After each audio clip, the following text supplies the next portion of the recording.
Parliament శీతాకాల సమావేశాలకు సర్వం సిద్ధమైంది. సభలో అనుసరించాల్సిన వ్యూహాలు, లేవనెత్తబోయే అంశాలపై క్లారిటీ ఇచ్చాయి రాజకీయ పార్టీలు. సోషల్ మీడియా వేధింపులపై పార్లమెంట్లో చర్చ జరగాలని టీడీపీ తెలిపింది. మరోవైపు వైసీపీ సోషల్ మీడియా యాక్టివిస్టులపై అక్రమ కేసులు, అరెస్టులను ఉభయ సభల్లో ప్రస్తావించాలని వైసీపీ నిర్ణయించుకుంది. ఇటు పార్టీ ఫిరాయింపుల నిరోధక చట్టం, లగచర్ల అంశాన్ని రాజ్యసభలో లేవనెత్తుతామని బీఆర్ఎస్ వెల్లడించింది. ఈ నెల 25 నుంచి ప్రారంభం కానున్న పార్లమెంటు శీతాకాల సమావేశాలు సజావుగా సాగేలా అన్ని పార్టీలు సహకరించాలని కోరింది కేంద్రం. కేంద్ర మంత్రి రాజ్నాథ్ సింగ్ నేతృత్వంలో జరిగిన భేటీలో సభలో ప్రస్తావించాల్సిన అంశాలపై రాజకీయ పార్టీలు క్లారిటీ ఇచ్చాయి. పార్లమెంటు సమావేశాల్లో సోషల్ మీడియా వేధింపులపై చర్చ జరగాల్సిన అవసరం ఉందన్నారు టీడీపీ లోక్సభ పక్ష నేత లావు శ్రీకృష్ణదేవరాయలు.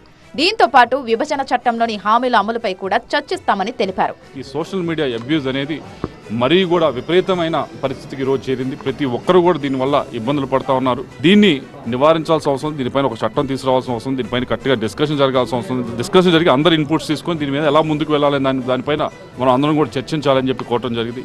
ఏపీలో వైసీపీ సోషల్ మీడియా యాక్టివిస్టులపై కేసులు, అరెస్టుల అంశంపై చర్చించాలని డిమాండ్ చేసినట్టు వైసీపీ ఎంపీ మిథున్ రెడ్డి తెలిపారు. జగన్ హయాంలో అదానితో ఎలాంటి సోలార్ ఒప్పందాలు చేసుకోలేదన్నారు. దీనిపై వస్తున్న ఆరోపణలన్నీ నిరాధారమైనవే అన్నారు. సోషల్ మీడియా యాక్టివిస్ట్ పైన నాన్ బెయిలబుల్ కేసులు పెట్టడము, ఫిజికల్ అసాల్ట్ చేయడము, వాళ్ళందరినీ కూడా పలు స్టేషన్లు తిప్పి అసలు పెట్టాల్సిన సెక్షన్లు కాకుండా దారుణంగా ఈరోజు హింసించే పరిస్థితి ఉంది.